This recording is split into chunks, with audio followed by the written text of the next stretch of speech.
Прилеп ќе стане духовен и црковен центар во Македонија. Денеска беше објавено дека владата има во план целосно да ги реставрира и археолошки да ги истражи 4 најголеми манастири во овој регион: манастирот во Зрзе, Трескавец, Свети Никола во Мариово и Варашка и Прилеп. Според владиката Климент, археологијата моментално е најзначаен фактор кој може да го докаже нашиот црковен и државен идентитет. Доказ за тоа се најновите археолошки докази во пештерите во Зрзе, каде имало монаси од 9 век, 100 години пред појавата на монаштвото на Света Гора. Можеме да се пофалиме со многу мал број на цркви и манастири кои што комплетно се археолошки истражени и испитани.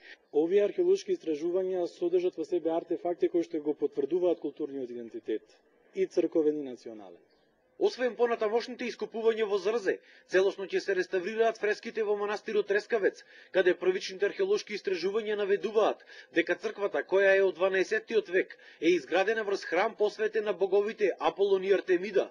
Тука на овој простор постоела античка населба Колобаиса, за која денес скоро ништо не се знае. Дел од овие реконструкции, како во Зрзе и во Мариово, се веќе започнати, а за Трескавец и Варош се уште се подготвуваат проекти. Целта е развивање на така наречениот црковен туризам, кој според пресметките на Македонија би можел да и донесе милиони евра.